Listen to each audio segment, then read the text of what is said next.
Ok. Iniciemos con las apropiaciones de nómina. ¿Qué son las apropiaciones de nómina? ¿Qué es apropiarse de algo?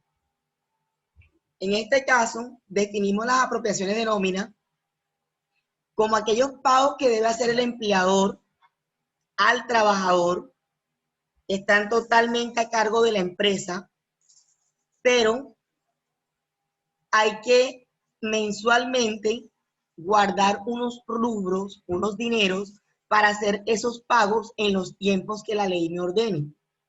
Cada pago tiene un periodo, un tiempo diferente. Y dependiendo del tiempo en que me corresponde, así será la provisión o la apropiación que debo hacer de la nómina. Por decirlo de alguna manera, cuando hablamos de apropiación de nómina, estamos hablando del ahorro que hace la empresa, de la provisión que hace, provisiona lo que le toca pagar a futuro. Eso es apropiación de nómina y provisiones. Por una parte, me apropio del dinero para poderlo pagar a futuro o provisiono este dinero para los pagos a futuro. ¿Sí queda claro el concepto? Sí, profe. Vale. Sí. Ok.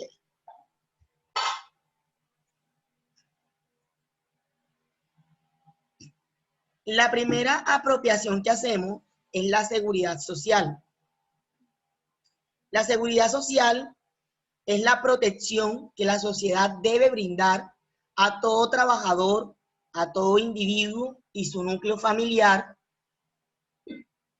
donde debe garantizar su salud, su vejez, en caso de desempleo, de enfermedad, de invalidez, de accidentes, debe garantizar que la familia no pase necesidades, en teoría. La teoría es muy bonita, esa es la seguridad social. Por eso esta habla de salud, pensión y riesgos profesionales.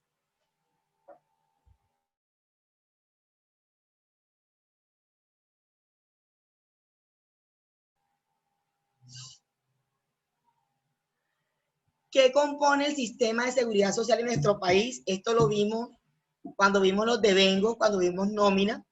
Digamos que es como un pequeño repaso en esta parte. La empresa apropia la parte que le corresponde a ella. Hay 3 subsistemas dentro del sistema de seguridad social. Son estos: salud, pensión y riesgos laborales.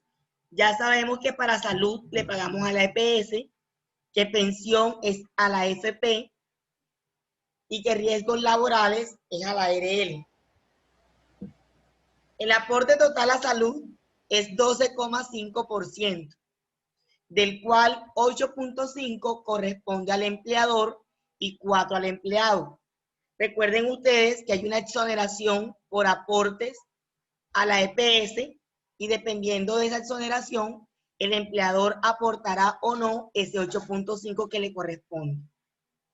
Pensión, el total del aporte es 16%, 12% para el empleador y 4% para el empleado. Y riesgos laborales depende del riesgo al que está expuesto el trabajador, así será el porcentaje que el empleador deba pagar, siendo este mínimo el riesgo 1, 0,522%, y el riesgo 5 como máximo, 6,96%. Estos valores de la seguridad social se calculan sobre el salario que devenga el empleado, incluyendo todos aquellos pagos constitutivos de salario, es decir, horas extras, recargos nocturnos, recargos festivos, algún pago adicional que le haga a mi empleado que sea constitutivo de salario. Ya dimos la semana pasada los salarios no constitutivos, perdón, los pagos no constitutivos de salario. Adicionalmente, se debe tener en cuenta un término que se utiliza mucho en la seguridad social, que se llama IBC, ingreso base cotización. El IBC viene a ser el valor sobre el cual yo calculo la seguridad social de mis empleados, que este debe ser, obviamente, el salario de mi empleado más todas las horas extras que genere y cualquier otro tipo de pago que sea constitutivo de salario. ¿Alguna pregunta hasta aquí? ¿Alguna duda? Esto ya lo habíamos dado, esto sería como un repaso. Los riesgos, señor, buenas. ¿Sí? Habla Mónica Ramos. Hola, Mónica, dígame. Señor, los riesgos laborales se le descuentan al empleado. Los riesgos laborales son totalmente a cargo del empleador. Ok, gracias. Ok. Los parafiscales. Los parafiscales son contribuciones obligatorias impuestas por el gobierno nacional a los empleadores. Es una contribución que la empresa debe realizar a algunos subsistemas creados por el gobierno. La base gravable de esta contribución es la nómina de los empleados, es decir, que es la misma base que tenemos para la seguridad social, razón por la cual la seguridad social y los parafiscales se pagan en la planilla integrada de liquidación de aportes, llamada PILA. Estos pagos de parafiscales se pagan a las cajas de compensación familiar, al Instituto Colombiano de Bienestar Familiar y al Servicio Nacional de Aprendizaje. Están a cargo en su totalidad de la empresa, se liquidan sobre el valor mensual de los empleados y tienen un porcentaje de, para la caja de compensación 4%, para el ICBF 3% y para el SENA 2%. Recuerden ustedes que para ICBF y SENA es probable que exista la exoneración de aportes para aquellos empleados con salario menor a 10 salarios mínimos mensuales legales vigentes. ¿Alguna pregunta hasta aquí? ¿Dudas? ¿Inquietudes?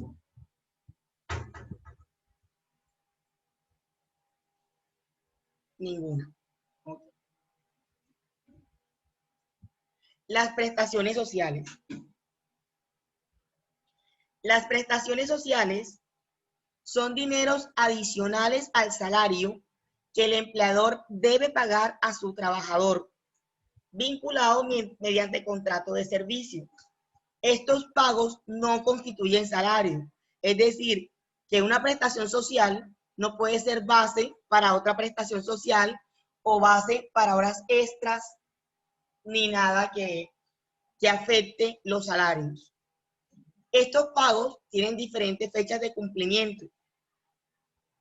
A estos ahorros que hacemos mensualmente en la nómina para las prestaciones sociales le llamamos provisionar. Se llaman provisiones de nómina. Yo ahorro, provisiono, voy a prever lo que futuramente me toca pagar, por un lado. Por otro lado, también se le llama causar el hecho económico en el mes que corresponde. Resulta que usted paga las primas, digamos, cada 6 meses, paga las cesantías cada un año, pero eso no quiere decir que las cesantías se vencen al año. Ellas mes a mes tienen un rubro dentro de los gastos de la empresa que deben reflejarse en la contabilidad. Y esa es la razón por la cual yo debo provisionarlas mes a mes, para que en cada mes caiga el gasto que corresponde contablemente. ¿Sí es claro? Un ejemplo, usted tiene 2 empleados y les va a pagar las cesantías. Si usted carga en el mes de diciembre todo el gasto de las cesantías, sería decirle a la contabilidad que solo diciembre soporta el gasto de las cesantías de esos empleados, cuando realmente no es así, porque usted está pagando cesantías por haber trabajado con usted durante enero, febrero, marzo, abril y cada mes de ese año. Por lo tanto, cada mes tiene un poquito de ese gasto y debo entonces provisionar para cada mes una parte de ese gasto. Al final del ejercicio se ajusta de acuerdo a lo que realmente me toca pagar y hago los ajustes contables necesarios para realizar mis pagos. ¿Preguntas, dudas con lo que acabo de mencionar? Profe, tengo una pregunta. Dígame. Las prestaciones sociales aún con norma internacional se siguen llamando, o sea, se provisionan. No le escuché lo último que me dijo. Que si las provisiones sociales, las prestaciones sociales se provisionan, es decir, con norma internacional. Claro, se deben provisionar. Es que la provisión se hace por efecto del gasto.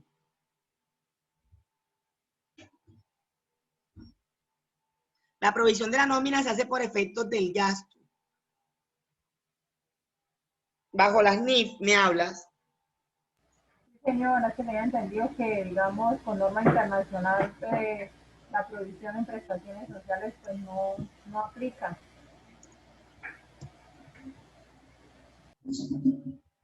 Pues bajo las NIF,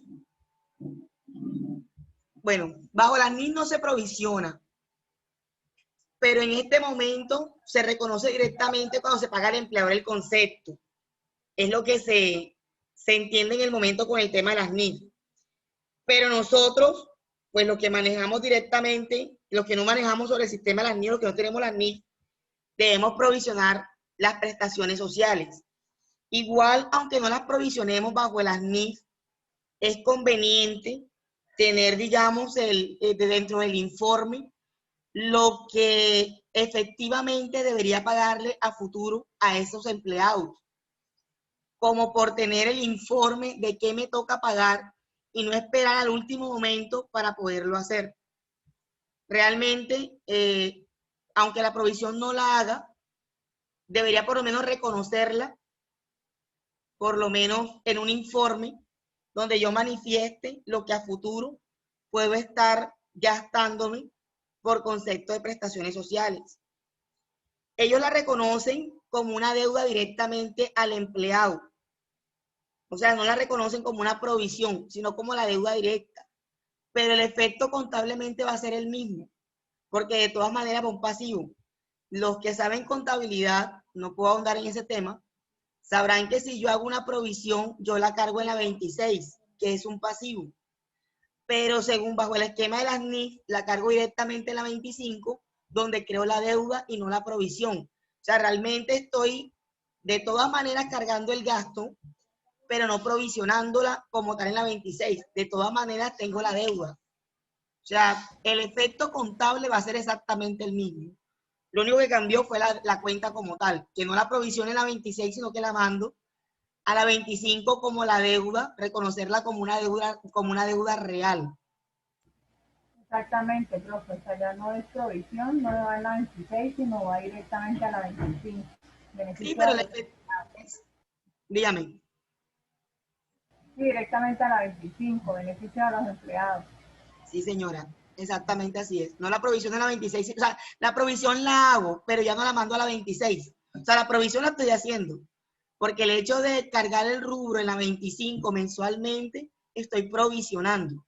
Lo que pasa es que ya no la mando a la 26 a provisiones y a los estimados, a los pasivos estimados, sino que la cargo en la 25 como una deuda real. Pero igual la estoy provisionando, con otras palabras, otros términos, pero es una provisión, pero considerada como deuda real dentro de los pasivos. ¿Listo? Listo, El profe. tema con las NIF es que las NIF buscan es la realidad económica más cercana a lo posible de la compañía. Y realmente tiene un poco de razón. Si yo entiendo que pasado un mes ya yo definitivamente te debo esas cesantías, que debe ser más o menos el valor que yo calculo, pero te las debo. O sea, el hecho de que no sea el valor no quiere decir que yo no te las debo. Entonces, provisionarlas o estimarlas no tiene sentido cuando yo sé que de verdad te las debo. Que pasados 5 meses, 6 meses, 7 meses, igual me va a tocar pagártelas. O sea que hay una deuda real, no es una provisión. Diferente en el caso, creo yo aquí de pronto para los que me están entendiendo el tema, El que no sabe de contabilidad de pronto sí está perdido. Cuando a usted no le llega el recibo de la luz, no tiene ni idea por cuánto va a llegar y le toca provisionarla o estimarla porque no tiene ni idea. Y aunque la deuda también existe, o sea, tampoco tiene sentido porque la deuda también está, usted consumió el servicio de energía. Y lo que busca la NIF realmente es eso, que los hechos económicos se registren reales y la deuda real con el empleado. ¿Listo?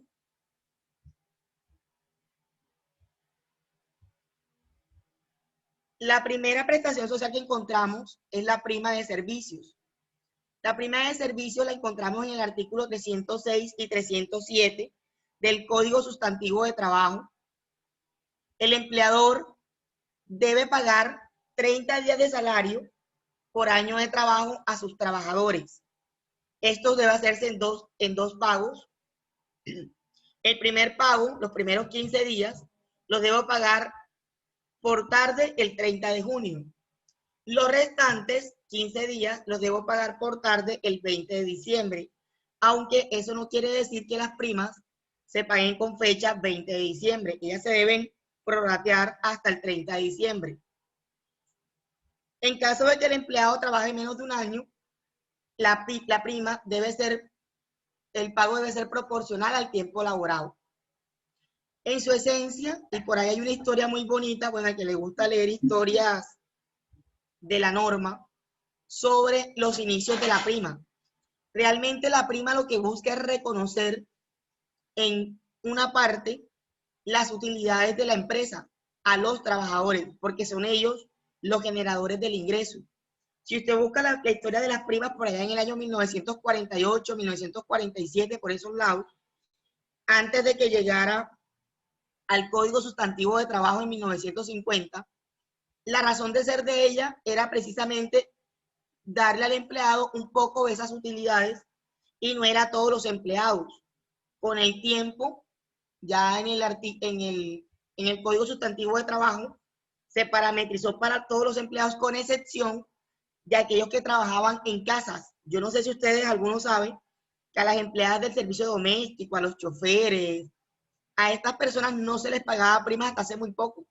La prima empezó a regir para ellos creo que en el año 2014, si no estoy mal. ¿Sí lo sabían? Yo no, profe. Bueno, para efectos de pago de primas, a esos empleados no se les pagaba porque como la razón de ser de las primas es darle un poco de las utilidades a los empleados. Se dice que las empleadas del servicio doméstico, los choferes y este personal de casa, pues no está aportando una utilidad, porque yo en la casa no tengo una empresa. Eso era lo que se pensaba y por esa razón era que a ellas no se les pagaba primas y a los choferes. Sin embargo, la norma 2014, por varias sentencias y luego por demanda, me imagino, y por igualdad de derechos, se les aplica a todos los empleados en el territorio colombiano. Es decir, ya no hay excepciones, ningún tipo de excepciones. Choferes, empleadas domésticas, capataces de fincas, de haciendas, hay que pagarles la prima de servicio. ¿Preguntas con respecto a la prima del servicio?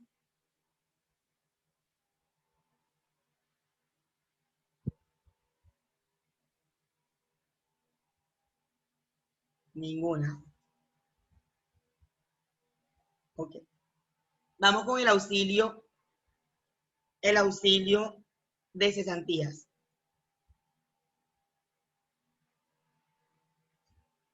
El auxilio de cesantías se encuentra contemplado en el artículo 249 del Código Sustantivo de Trabajo. El trabajador tiene derecho a que se le pague un salario mensual por cada año de trabajo o proporcional al tiempo laborado. Las cesantías, en su esencia, ellas son un ahorro obligatorio que realiza el empleador para el trabajador para cuando éste se encuentre cesante, por eso se llaman cesantías, o desempleado, que es lo mismo. Las cesantías deben ser liquidadas cada fin de año y consignadas en el fondo de libre escogencia del trabajador. Deben ser consignadas, dice la norma, antes del 15 de febrero. Aquí corrijo la fecha, ahorita las voy a corregir, dice antes del 14, pero realmente es antes del 15 de febrero, razón por la cual la fecha límite es 14 de febrero, porque ya el 15 no sería antes, sino el mismo día, y ya estaríamos en mora. Las cesantías deben ser pagadas, consignadas al fondo. Sin embargo, existe la posibilidad de realizar pagos parciales directos al empleado, solamente con algunas excepciones que se encuentran contempladas en el artículo 256 del Código Sustantivo de Trabajo y en el decreto 1072 del 2015. ¿Cuáles son estas? Adquisición de vivienda o de lote para construir vivienda en lote del trabajador o cónyuge, ampliar y modificar, reparar la vivienda del trabajador o cónyuge, adquisición sobre plano de títulos vivienda para construcción, pago de hipotecas, pago de impuestos que afecten directamente la casa, como lo es el predial. Otros conceptos para el pago parcial de cesantías son la terminación del contrato, el fallecimiento de un empleado, el pago de matrícula de educación superior para el trabajador, cónyuge o hijos, pago de créditos educativos para el trabajador, cónyuge o hijos, pago o compra de seguros educativos o ahorro programado para educación, sustitución patronal, conversión a salario integral. Ustedes recordarán que el salario integral dividido las cesantías, razón por la cual cuando un empleado de pronto ganaba un salario, digamos, normal, que no era integral, y se pasa a salario integral, de retirar sus cesantías porque ya no va a hacer uso, digamos, del fondo de pensiones y cesantías para efectos de las cesantías. Y hay uno nuevo, uno por allí de pronto que poco se sabe de él, pero existe, que es para la compra de acciones del Estado. Eso se encuentra en el decreto 1171 de 1996. La empresa está obligada a solicitar todos los soportes necesarios para verificar que la información que suministra el empleado para el retiro parcial de cesantías sea realmente verídica y así poder autorizar mediante un documento, ahora lo hace también inclusive en línea, el retiro parcial de estas cesantías. Para el tema de la parte educativa, generalmente, de hecho es así, los fondos de pensiones y cesantías irán directamente a la empresa o a la entidad educativa, que el empleado pasó el documento, que pasó los soportes para poder retirar las cesantías parcialmente. En el caso de hipotecas y esto, dependiendo de qué soporte usted entregue, así será el pago. El pago se le hace directamente al empleado cuando va a comprar de pronto, entonces lleva los soportes de la compraventa, la escritura, los documentos, entonces le pago directamente al empleado. Pero por lo menos si es para pagar tal vez hipotecas, para pagar colegios, escuelas superiores, entonces allí sí hacen el pago directamente a la entidad beneficiaria del pago. Hay una sanción para aquellas empresas que de pronto no tienen los documentos al día. Por eso yo sé que algunos van a decir, es que mi empresa molestan bastante para el tema del retiro de cesantías. Realmente no, la oficina de trabajo, el ministerio, no es una entidad que está constantemente vigilando a las empresas en ese sentido, que va a ir a la empresa a decir, muéstreme los papeles de retiro de cesantías, pero es probable que bajo una demanda, tal vez, usted pueda entregar soportes, usted solicite el pago de sus cesantías y la empresa demuestra que se las pagó y al mostrar soportes no estén los soportes adecuados y la sanción es para la empresa.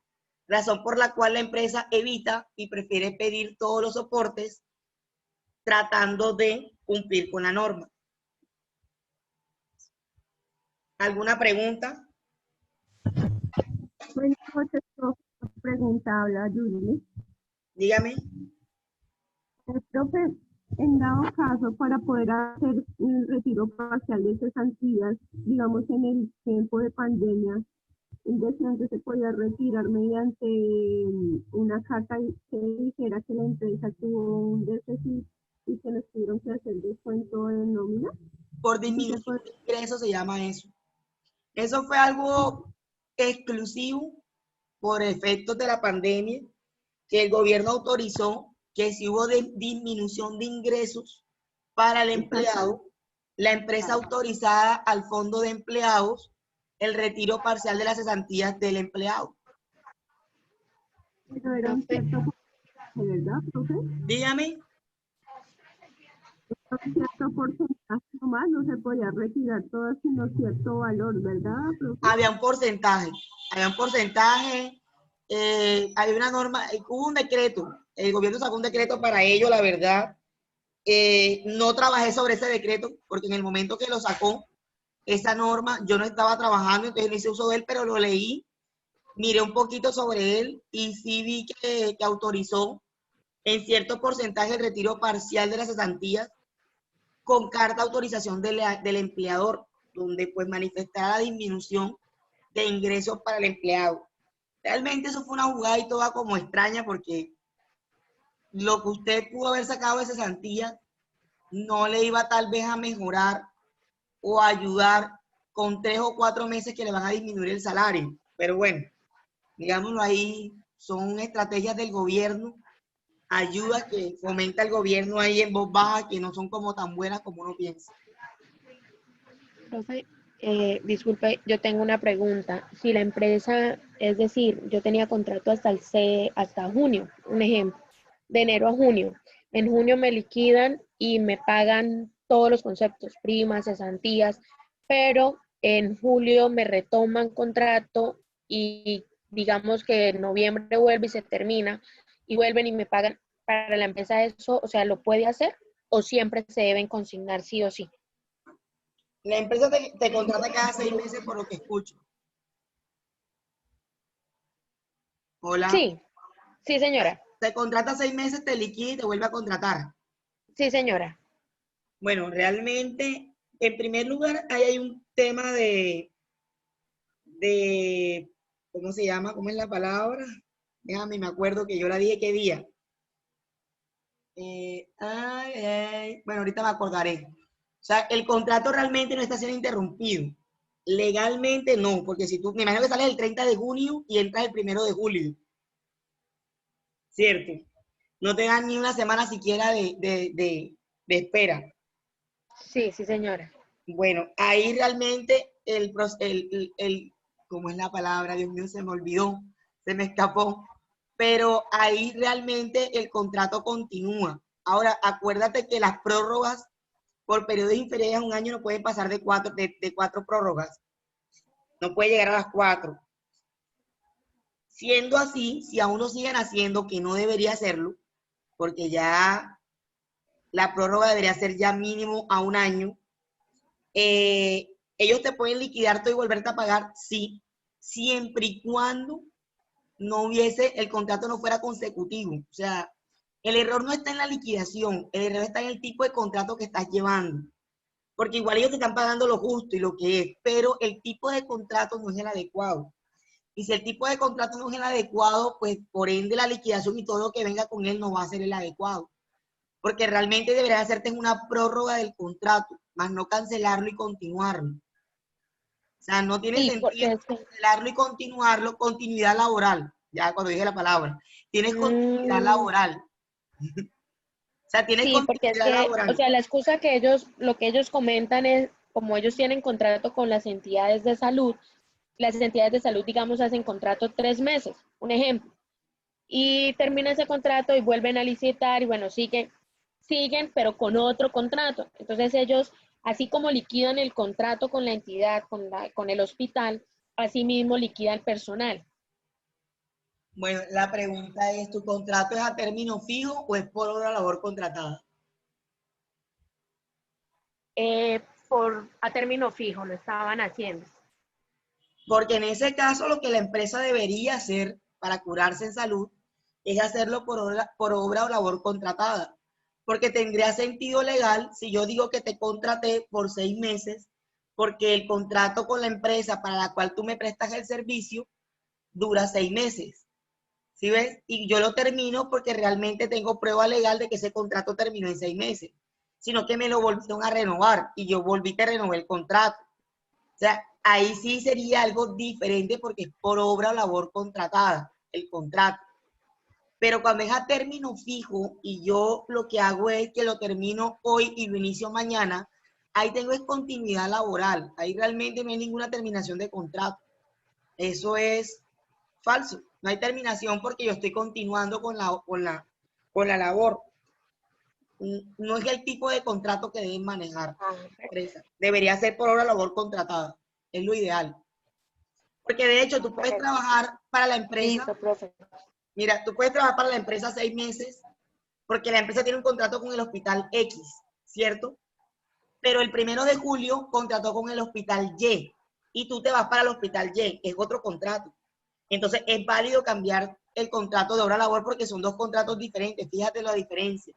Pero el término fijo no están haciendo bien las cosas, no es lo ideal, no es lo legal. Bueno, Vale, entendido, profe, gracias. vale. Las cesantías tienen una particularidad que ellas se pueden perder o pueden ser retenidas por parte del empleador. ¿En qué caso yo puedo perder mis cesantías como empleado, o en qué caso pueden ser retenidas? En caso de una demanda penal por parte de mi empleador, donde él pues lo que busca es que le pague algún daño que le causé a su propiedad o a su maquinaria de alto valor que requiere una demanda penal, y debo esperar la sentencia para poder pagarlas o dejar de retenerlas y pagarlas, o en su defecto quedarme con ella como empleador, dependiendo de la sentencia del juez. Inclusive es posible perderlas aun cuando ya están consignadas en el fondo. Hay personas que piensan que después que me las consignaron puedo hacer y deshacer, que no tengo ningún problema, y sí existe la posibilidad de perderlas, aún estando ya en el fondo. Obviamente todo esto debe ser con una demanda penal, con las pruebas suficientes. No le cabe esta demanda a un juez laboral, porque el juez laboral es para temas netamente laborales, y en caso de un robo, de un daño, esa es una demanda penal.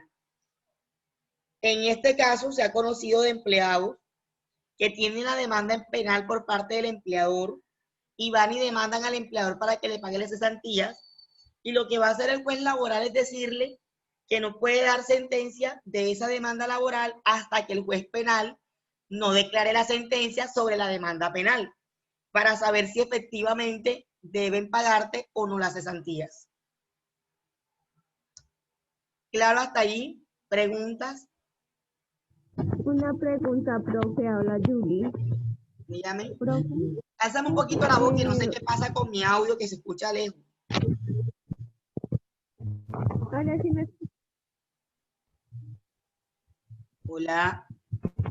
profe, si uno puede retirarlas o las puede dejar ahí en el fondo y ellos van, ¿cómo es que se llama? Tiene un nombre.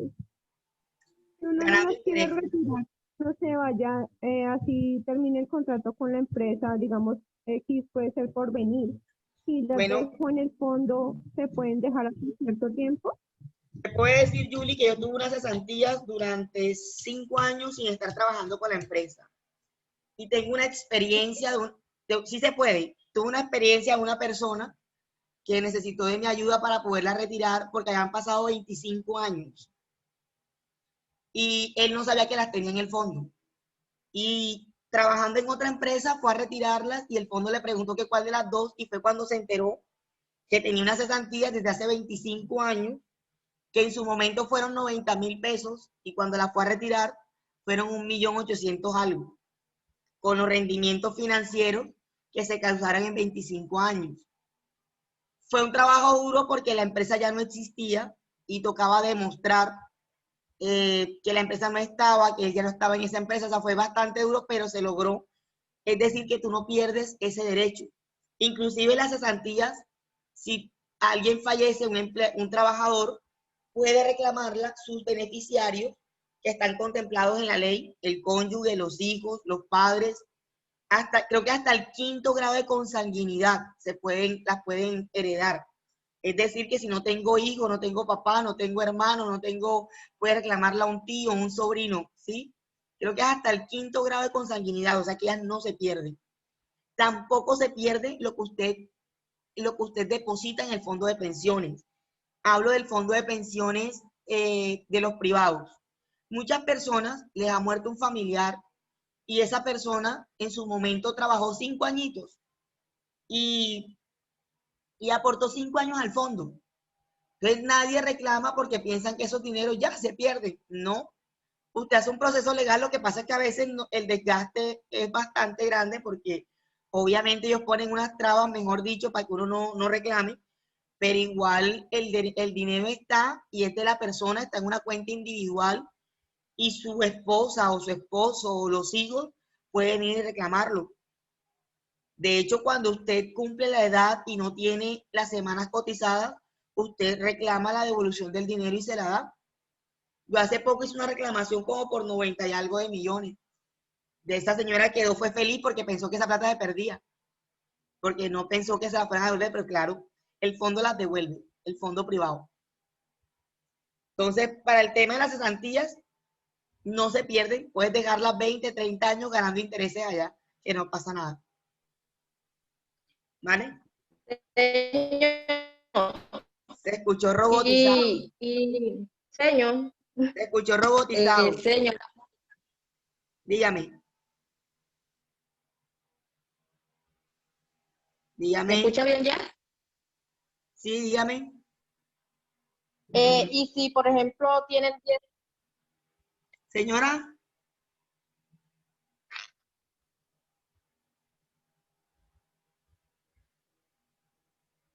Hola. ¿Me escuchan bien? Se fue la voz. Es que el internet está como malo, profesor.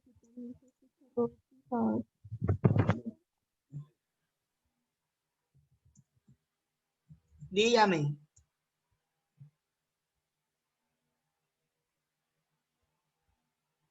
Nada.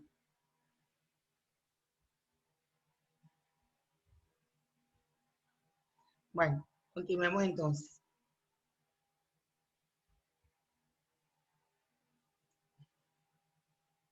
Los intereses de cesantías. Los intereses de cesantías son diferentes de los rendimientos que ocasionan las cesantías en poder del fondo. Algunas personas, conocí un caso que fue muy chistoso porque el empleador no pagó los intereses, no quería pagar los intereses de cesantías porque decía que eso los debía pagar el fondo, porque tenía el dinero depositado en su fondo. Son casos que uno ve que les causa risa porque era el empleador quien decía eso, ¿no? Se nota que no tenía un departamento de gestión humana, un departamento contable. Los intereses de cesantía se pueden definir como el interés que genera el hecho de que el empleador tenga durante cierto tiempo tus cesantías de aquel lado. Porque lo ideal sería que él consignara mes a mes ese dinero. Sería lo ideal. Yo siempre he pensado que las cesantías deberían consignarse mes a mes. Pero como esto no ocurre de acuerdo con la norma, él tiene ese dinero allá trabajándolo, porque ese dinero es del empleado, pero lo tiene el empleador y puede ganar con ese dinero más dinero, crea rendimientos. Entonces, la ley le aplica unos intereses a esas cesantías que son del 12% anual o proporcional al tiempo laborado. Lo que son las cesantías, los intereses de cesantías y las primas, estos siempre tienen una consecuencia, digamos, de pagos anuales. Bueno, las primas son cada 6 meses, pero los intereses y las cesantías son a 31 de diciembre, que se cierran, se liquidan. Hay una controversia que estuve leyendo, yo leo bastante esa parte de las normas, me gusta, al que le gusta también a leer bastante esa partecita, porque los empleados están reclamando ese mes y medio que queda ahí mientras se consignan las cesantías. Si las cesantías las debo consignar el 14 de febrero, queda un mes con 14 días todavía en poder de la empresa ese dinero. Sin embargo, la ley solamente reconoce el 12% por los 12 meses anteriores. De pronto, en algún momento, alguno de los magistrados de la Corte se les iluminará y aplicará en el otro 1.5% o por lo menos un 1% más. Pero por lo pronto la norma nos dice que es el 12%.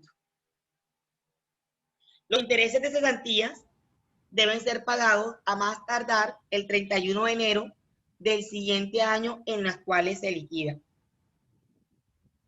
¿Preguntas hasta aquí? Señor, ahora sí voy a hacer la pregunta, es que el internet lo tengo un poco lento. Dígame. Si una persona tiene 10 años de tener las cesantías, o sea, que no las ha tocado, y el día que él se decida retirarlo, le entregan el 100% de las cesantías. Las cesantías en su totalidad son del empleado. Se ganan unos rendimientos financieros por cada trimestre, si no estoy mal, ¿qué pasa sobre las cesantías? Sin embargo, no sé si escucharon con el problema de la pandemia, nosotros aportamos nuestras cesantías en fondos privados. Los fondos son manejados por los bancos, es una banca, usted tiene una cuenta individual. Esas cuentas se mueven a nivel mundial con el tema del dólar, de la bolsa y todo esto, es normal. Lo que se cotiza, lo que no se cotiza. Igual se trata de asegurar al empleador el menor riesgo posible. Sin embargo, en esta época de pandemia, que todas las tasas, todos los riesgos fueron inminentes, bajó en un gran porcentaje las cesantías de todos los trabajadores en Colombia. No sé si escucharon que para el mes de abril y mayo todo el mundo estaba retirando cesantías en Colombia. De hecho, yo fui a retirar, tenía un poquitico, no tenía mucho, y cuando fui me habían quitado como 50.000 pesos, por eso la retiré. Pero los 50.000 que me retiraron fueron del rendimiento financiero que tuve. A mí no alcanzaron a tocarme ninguna parte de mi capital de mis cesantías, porque yo tenía esas cesantías hace más de 5 o 6 años depositadas en el fondo. Pero sí conozco de personas, no te puedo decir que yo lo vi, pero sí personas que me dicen que le tocaron la parte del capital. Yo estuve leyendo un documental de Porvenir que me mandó a mi correo, creo que a todos los afiliados se lo mandaron, donde me informaba el por qué bajó el monto de las cesantías y tratando de dar un parte de tranquilidad a los empleados, a los ahorradores. Sí es posible que te bajen, pero solamente en estos casos extremos. Esto fue algo a nivel mundial y obviamente hubo pérdidas para el sector financiero y pues los empleados, los ahorradores, tenemos como una parte en ese banco y también asumimos el riesgo. Pero si no pasa nada, si la banca está bien, pues el deber ser es que tú recibas tus cesantías completicas, inclusive con los rendimientos financieros. Pero este fue un caso excepcional que no se conocía. De hecho, ellas te bajan y te suben y tú no te das cuenta. Pero lo que te baja y te sube son los rendimientos financieros. Porque puede que este mes te ganaste 100.000, que eso, bueno, no pasa, es mucha plata. Te ganaste 10.000 en rendimiento financiero y al mes siguiente no te ganes 10.000 sino 8.000. Y al mes siguiente en vez de ganar pierdas. Pero lo que va tocando son los rendimientos financieros. Muy difícilmente tocan, como en este caso que pasó, las cesantías, pero es porque ya no había más de dónde descontarte. O sea, ya los rendimientos financieros llegaron al límite y se empieza a tocar el saldo de ellas. Por ahí escuché, lo voy a averiguar, que el gobierno creo que va a fijar que el riesgo, por lo menos en gran parte, lo tome la banca y que se proteja en un porcentaje las cesantías de los empleados, porque obviamente si esto continúa o continuara fuerte como inició, imagínense nos quedamos sin cesantías todos los colombianos. Entonces, por lo menos la intención es proteger en un gran porcentaje la cesantía, pero si es posible. No pasa tan a menudo, pero es posible. Si a usted le consignan 200.000, lo ideal es que saque por lo menos 205.000. Pero en esta época pasó y ya sabemos que sí puede volver a pasar en una crisis económica. Ok. Bueno, gracias. Vale. La dotación, que hace parte de las prestaciones sociales, hace parte de ellas, son primas, cesantías, intereses sobre cesantías y la dotación. Son las 4 prestaciones sociales que existen. La finalidad de la dotación es que el trabajador no desgaste su ropa en la labor diaria de la empresa. Esta solamente se le debe entregar a los empleados que devengan hasta 2 salarios mínimos. Sin embargo, algunas compañías, por política organizacional, se la dan a todos los empleados, inclusive al que gana más de 2 salarios mínimos. La dotación se debe entregar cada 4 meses, por lo menos, un par de zapatos y un vestido. Cuando hablo de vestido, hablo de un overol, de un uniforme completo. No es que te doy la camisa y tú compras el jean, yo te doy el jean y tú pones la camisa. Los zapatos no te los doy. Ahora, como la dotación es cada 4 meses, se entiende que el empleado cuando ingresa no tiene 4 meses de servicio. Por lo tanto, no tendría derecho inicialmente a la dotación. Sin embargo, como les digo, ¿qué pasó aquí? Si estoy en línea, Sí, señora. aquí me salió algo raro, que no sé qué significa, pero le voy a decir que no, a ver si es que me va a sacar. Anda.